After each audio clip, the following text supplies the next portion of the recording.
Hello and welcome. You're watching NDTV 24/7. I'm Osama Shah. In Karnataka, it's Congress versus the Congress, and the rift has burst into the open. Minister Rajanna, once seen as a Siddaramaiah loyalist, he's now become a headache for his own party. Sources say that he's unhappy, the High Command is upset, and the BJP, in the meanwhile, is having a field day, pointing to the deep cracks between the DKS and Siddaramaiah camps. Karnataka Minister, remember, has been ousted after the voter list remarks that upset the Congress party. Meanwhile, Rajanna says that it's a big conspiracy against him. He will go and meet Rahul Gandhi and that he will clear any sort of misunderstanding. Some MLAs and ministers will also join him in that meeting. ವಿವರಗಳನ್ನು ಕೂಡ ನಾನು ಹೇಳಲಿಕ್ಕೆ ಹೋಗೋದಿಲ್ಲ. ಈ ಒಂದು ರಾಜೀನಾಮೆ ಅಥವಾ ವಜಾ ಮಾಡಿರ್ತಕ್ಕಂಥದ್ದು ಅಥವಾ ಕೈ ಬಿಟ್ಟಿರ್ತಕ್ಕಂಥದ್ದು ಯಾವುದೇ ಪದ ನೀವು ಹೇಳಿದ್ರೂ ಕೂಡ, ಆದರೆ ಇದರ ಹಿಂದೆ ಒಂದು ದೊಡ್ಡ ಷಡ್ಯಂತ್ರ, ಪಿತೂರಿ ಎಲ್ಲ ಇದೆ. ಈ ಪಿತೂರಿ ಷಡ್ಯಂತ್ರ ಯಾರು ಮಾಡಿದ್ದಾರೆ, ಏನು ಮಾಡಿದ್ದಾರೆ, ಏನೇನು ನಡೆದಿದೆ, ಎಲ್ಲೆಲ್ಲಿ ಯಾವ ಮುಖಂಡಗಳ ಜೊತೆ ಏನೇನು ನಡೆದಿದ್ದಾವೆ ಅವೆಲ್ಲವನ್ನು ಕೂಡ ಕಾಲ ಬಂದಾಗ ನಾನು ತಿಳಿಸ್ತೇನೆ. ಕಾಲ ಬಂದಾಗ ತಿಳಿಸ್ತೀನಿ ಅಂತ ಹೇಳಿದ್ದೀನಿ. ಈಗ ನಾನು ರಾಹುಲ್ ಗಾಂಧಿ ಅವರಿಗೆ, ನಮ್ಮ ಅಧ್ಯಕ್ಷರಿಗೆ ಮತ್ತು ವೇಣುಗೋಪಾಲ್ ಅವರಿಗೆ ನಾನು ಏನೆಲ್ಲ ಅವರಲ್ಲಿ ಒಂದು ತಪ್ಪು ಗ್ರಹಿಕೆ ಆಗಿದೆ ಅಂತಕ್ಕಂಥ ನನಗೆ ಮಾಹಿತಿ ಇದೆ. ಆ ತಪ್ಪು ಗ್ರಹಿಕೆಯನ್ನು ನಿವಾರಣೆ ಮಾಡಲಿಕ್ಕೆ ನಾನು ಅವನ್ನೆಲ್ಲರೂ ಕೂಡ ಭೇಟಿ ಮಾಡಲಿಕ್ಕೆ ದೆಹಲಿಗೆ ಹೋಗ್ತೇನೆ. ಇನ್ನು ನಮ್ಮ ಎಲ್ಲ ಹಿರಿಯ ಸಚಿವರುಗಳು, ಶಾಸಕರು ಕೂಡ ಹೋಗ್ತೇವೆ. Rajanna का जो रेजिग्नेशन है, he is a senior minister in the Siddaramaiah cabinet. He has said that the alleged voter theft or vote theft took place in the UPA regime, and now he has given his resignation. Your response to that, sir? नहीं, question is उन्होंने क्या गलत बोला है तो Congress party को explain करना है. तो राहुल गांधी ने जो विषय रखा उसको उन्होंने सिंपल क्वेश्चन किया है. Probably you might have seen his Kannada byte. तो उन्होंने वेरी सिंपली कहा है कि हमारे ही सरकार था, डीसी हमने पोस्ट किया था, असिस्टेंट कमिश्नर हमने पोस्ट किया था. तो इलेक्शन कमीशन दिल्ली में बैठते हैं, जो भी किया है हमारे अधिकारी ने किया है, हमको सतर्क रहना चाहिए था. तो कांग्रेस का मेंटालिटी देखो, ये नकली गांधी परिवार का अहंकार देखो. तो ये उन्होंने बाद में उनको बोला गया आपको हटाएंगे, उन्होंने इस्तीफा देने के लिए गया. नहीं, हम इस्तीफा स्वीकार नहीं करेंगे, हम आपको will just remove you. Removal of the service होता है ना, ऐसे रिमूवल ऑफ द मिनिस्ट्री हुआ है. I don't know about it. My party will be looking at everything. My party will be looking at it. On what contest decision has been taken, you all know about it. I don't want to comment on that. We all have to bow to the decision of the party high command.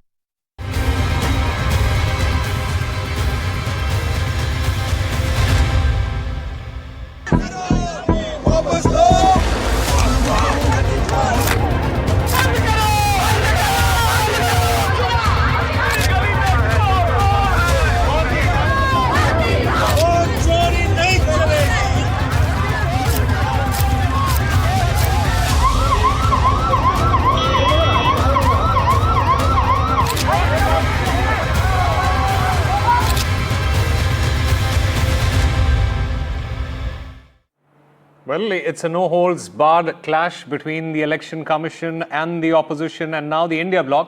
It has taken the battle from the parliament to the streets, from vote theft charges to barricades being breached. There were detentions and defiance. The special intensive revision showdown, it unfolded in full public view. The big question remains, is this democracy in action or pure political drama? देखिए, हिंदुस्तान की democracy की हालत देखिए. 300 MPs election commission से मिलना चाहते हैं और कहते हैं कि हम डेलीगेशन लेके आएंगे, हम आपको एक डॉक्यूमेंट देना चाहते हैं. इलेक्शन कमीशन कहता है नहीं, 300 MPs नहीं आ सकते हैं. तो यही हालत है, क्योंकि डरते हैं. 300 MPs आ गए और वहाँ पे सच्चाई निकल आई और हमने उनको थोड़ा जो उनके काम की सच्चाई दिखा दी. देश की जो आत्मा है, स्पिरिचुअल देश का जो आत्मा है उसके लिए लड़ाई हो रही है, कॉन्स्टिट्यूशन की लड़ाई है। 1 मैन 1 वोट कॉन्स्टिट्यूशन का फाउंडेशन है। 1 मैन 1 वोट के बिना कॉन्स्टिट्यूशन का कोई मतलब नहीं है। जो सुधार हो रहा है उस सुधार के खिलाफ बजाय के समझने के विषय क्या है, एक बेबुनियाद विवाद खड़ा करने की कोशिश कर। डिस्ट्रिक्ट कलेक्टर और डिस्ट्रिक्ट ऑफिशियल्स वही इलेक्शन कमीशन होते हैं, वही चलाते हैं।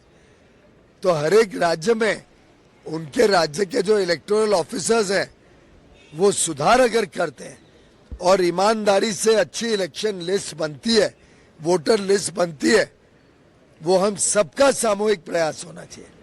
तो राहुल गांधी जी देश को जवाब दें, पार्लियामेंट में महत्व का काम होने नहीं दे रहे हैं, इलेक्शन कमीशन को सहायता देनी चाहिए। बांग्लादेशी और बांग्लादेशी वोटर, उसके सहारे ही कांग्रेस जीत सकती है। ये इसकी साजिश 1972-73 से चल रही है। ये चुनाव जो है भारत के वोटर से होगा कि बांग्लादेश के वोटर से होगा, पहला सवाल तो यही है ना। Rahul ji has raised some serious questions. They deserve serious answers. The Election Commission, I believe, not only has a responsibility to the nation, but it has a responsibility to itself. That there should not be any doubts left in the minds of the public about this entire credibility of our elections. The elections matter to the whole country. And our democracy is too precious to be jeopardized by doubts about whether there is duplicate voting, whether there are multiple addresses, whether there are fake votes. Well, Kamal Haasan has turned the heat on the Election Commission and asks grave questions from the electoral body. In fact, he says that why refuse independent verification? Kamal Haasan has also demanded electoral rolls in machine-readable form. He slammed the detention of Rahul Gandhi, called it an assault on democracy. Kamal Haasan also told the Election Commission of India to rise up to the standards that were set by TN Session, impartial, fearless, and be above partisan politics.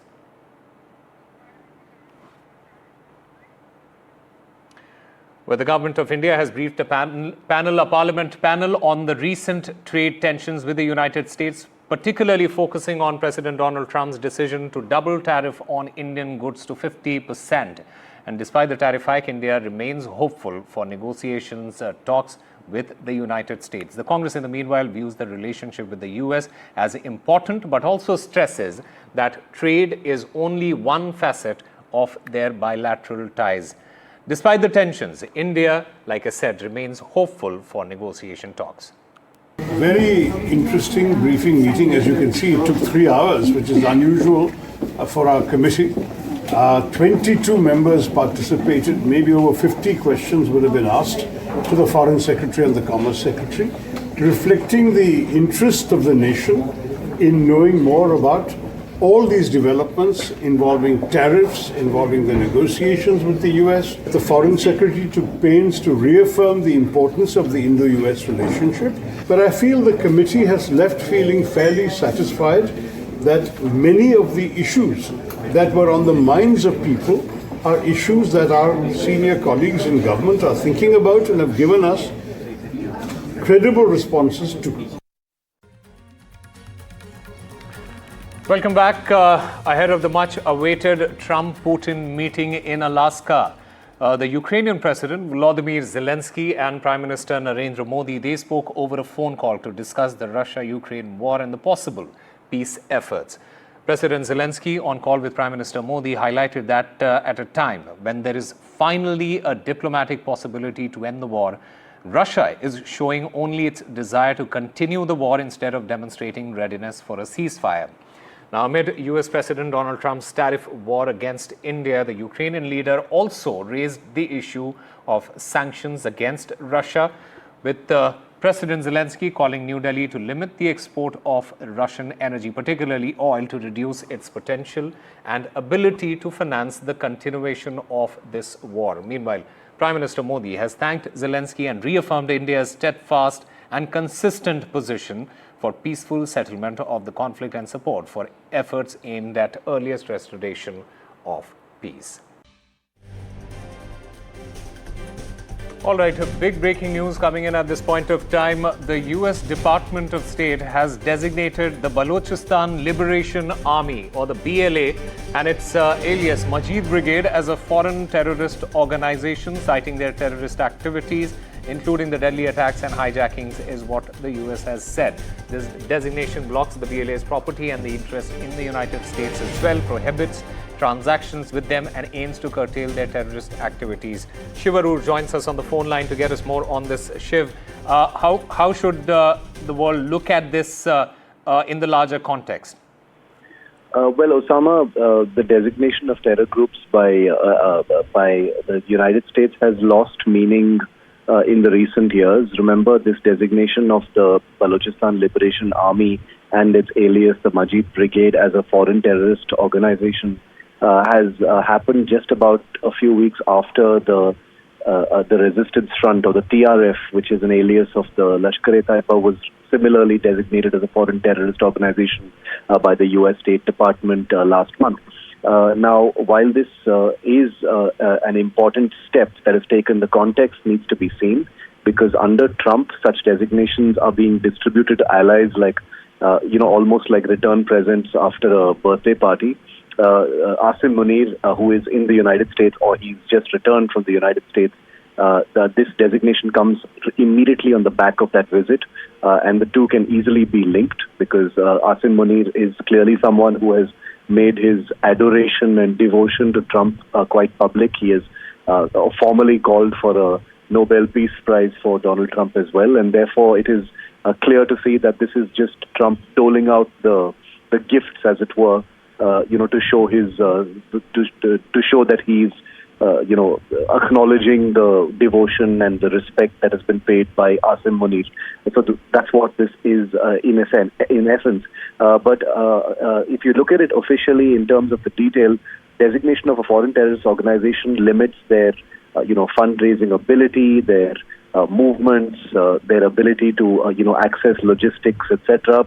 The Baloch cause is something that India has been sympathetic to, so that we must look at it in terms of that prism as well. Strategically, I think analysts will interpret it as a setback in some ways, for India, because this actually bolsters Asim Munir's entire war against the Baloch forces. But overall, I think this is very much part of Trump's brand of diplomacy, where he's able to dole out important designations of terror organizations in this manner, based on his whims and fancies, and that's what India will be looking at it as well. All right, Shivarur there. Thank you very much for getting us all those details. And the Supreme Court has ordered the Delhi government and the civic bodies to capture and relocate stray dogs in Delhi and the NCR region to shelters within 8 weeks. These shelters, they must have CCTV cameras and sufficient staff for sterilization and immunization. A dedicated helpline will be set up to report dog bites and suspected rabies cases, with authorities responding within 4 hours, is what the Supreme Court has said. The authorities must also submit a report on rabies vaccine stock and availability. This move, in fact, it aims to address the growing menace of the stray dog bites and rabies in this region.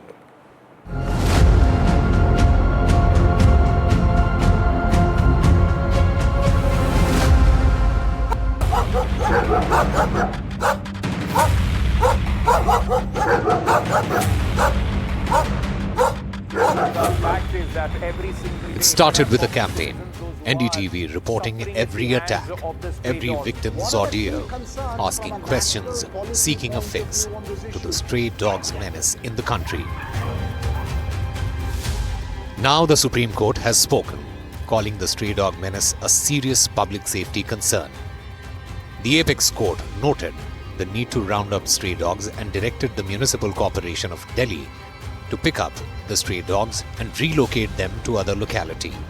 The Supreme Court said that if any organization intervenes, they will face action. The court made it clear that it will hear government's side on this and that application by dog lovers will not be entertained. Very thankful to NDTV to start this campaign regarding the stray dogs and see the result is come out. Today, I want to appreciate the Supreme Court order regarding the stray dogs. That is All the stray dogs were shifted to the dog shelters within 8 weeks by the MCD. And it is a very big and the great news for all of us.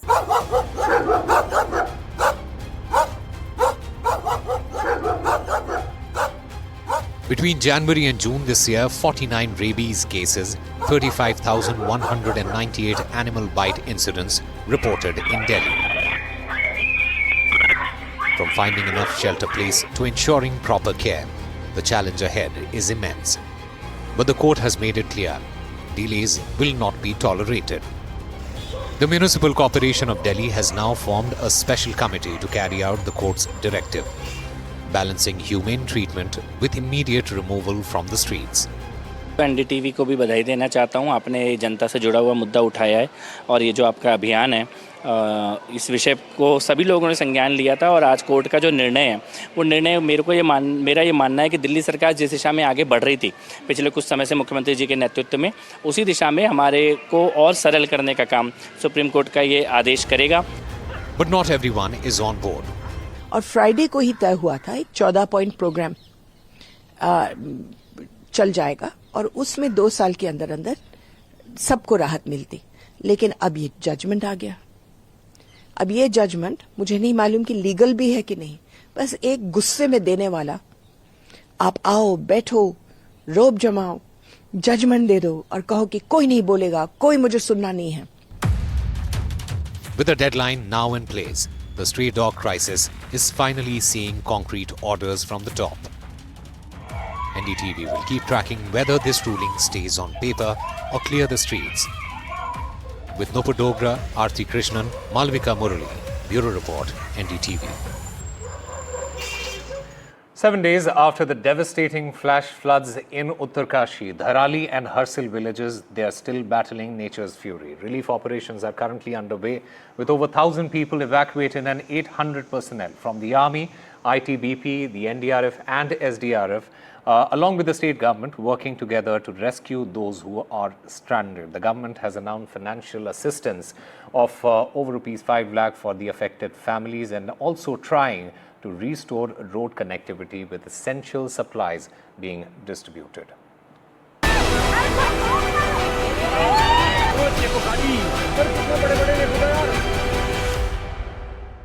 यहाँ से आप देखिए धराली के विध्वंस की एक बड़ी तस्वीर, जो पूरा वीडियो वायरल हुआ था. सूर्यप्रकाश, क्या हुआ था, कितने बज रहा था, पूरा वाकया बताइए जरा. 1:39 हो रहा था. 39 मतलब 1:39 39 मिनट. हाँ, तो सर वहाँ जो ये पत्थर दिख रहा है सर, हाँ, ऊपर से दिख नहीं रहा सर, ऊपर से तो दिखा नहीं, हाँ, क्योंकि बहुत डीपली है, फिर गहरा है, खाई है, फिर वहाँ से दिखा सर, जो वहाँ ऐसे उबला था, जिसका नाम है सर खीर गंगा. खीर गंगा, ठीक है. ऐसे लग रहा था जैसा कोई मतलब धुआं उड़ रहा. तो हमने यहाँ से सीटी मारी सर, तब तक वो सीटी मार बहुत सीटी मारी, तब तक यहाँ पहला फ्लड यहाँ है सर. अच्छा. फिर वो 3 हिस्सों में बांटा गया. सीधे एक ही बार उसने पहले ही जोन में पूरा खत्म, पूरा इस इधर वाले सर. अच्छा. शिव जी का मंदिर सर, यहाँ पे कल्प केदार मंदिर थे सर. कल्प केदार मंदिर हाल ही में कल्प केदार. कहाँ पे, किस जगह पर सर? ये जो पेज है ना सर, ये जो बालू है ना, हाँ, इस वाले पेज में कल्प केदार मंदिर था. कल्प केदार मंदिर था. अच्छा, ये कितना फिट होगा सर? ये कम से कम कुछ नहीं सर, 30-35-40 फीट ऊपर ही होगा, कम से कम 35-40 फीट. अच्छा, जब आपने सीटी बजाई जी तो उस वक्त लोगों को सुनाई दिया, लोग भागे? सर गांव में मेला हो रहा था, हार्दू मेला, उस गांव में भी मेला था, इस गांव में मेला था. ठीक है. तो सर ढोल बज रहे थे. हाँ. ढोल बजा, सीटी बजाए लोग सोच रहे कि जब देवता आता है तो सीटी बजती है. हाँ. हमारे देवता में सीटी, तो लोगों ने सोचा कि सीटी इसलिए बज रही होगी शायद, कुछ कंफ्यूज लोग हुए. और सर वहाँ ढोल बजाते इसलिए वहाँ सुना नहीं दे रहा था. जब नदी आई, जब खीर गंगा आई, तो जब मंदिर के जो पानी के छींटे उन पर पड़े, तब उनको लगा कि यार हो. और जब पूरा उन्होंने सलाह देखा कि ये बहुत डेंजर, तब जाके लोग कोई इधर भागे, कोई उधर भागे. जो भाग नहीं पाए वो सर वही दब गए सर. अच्छा सूर्यप्रकाश जी, कितने लोग होंगे सर? अभी तो सर कोई अनुमान नहीं लगा सर, बस 100 लोग तो 150 लोग तो हुए सर. अच्छा. तो ये वो तस्वीर आप देखिए, एरियल व्यू है ये NDTV पर, जो आपको दिखाएगा कि धराली की आपदा का सर. और फिर उसमें सर DM साहब ने तुरंत वो किया सर, उसका हमारे सचिव सुरेश सेमवाल जी ने, उन्होंने तुरंत DM साहब को भेजा है. और फिर सर उसको अच्छा, वो कौन सा गांव है सर? धराली गांव है सर. धराली गांव है. वो भी धराली सर, ये भी धराली सर. अच्छा जी सर. पूरा सर यहाँ पूरा बगीचा सर, 2 नेटवर्क से पूरा। बाकी 114 जवान लगे हुए हैं हमारे एनडीआरएफ। अच्छा द्वारका जी, ये मंदिर कहा जा रहा है बहुत प्राचीन मंदिर है। मंदिर तो प्राचीन है, ये भी मंदिर प्राचीन है, वो भी पांडवों का समय का मंदिर है। कल्प केदार मंदिर भी शिवलिंग का। अच्छा, कल्पना करो केदारनाथ जैसा। तो ये आप देखिए धराली के विनाश की, आपदा की ये एरियल तस्वीर। ये लोग हैं, सूर्यप्रकाश जी हैं, जिन्होंने सबसे पहले वीडियो बनाई थी, इन्होंने सीटी बजाई जो बहुत वायरल हुई। द्वारका जी हैं जो सदियों साल से इनका जो ख़ानदान है वो यहाँ पर रहता आया है। तो अब रेस्क्यू टीम भी यहाँ पर आप देख सकते हैं एनडीआरएफ की लगी हुई है। तो बहुत सारा राहत और बचाव काम चल रहा है, लेकिन जब तक तेज़ी और ज़्यादा नहीं आएगी, जब तक जो गंगनानी से धराली तक का पूरा रास्ता खुल नहीं जाता है। That's all we have for you. Keep watching NDTV for more news and updates.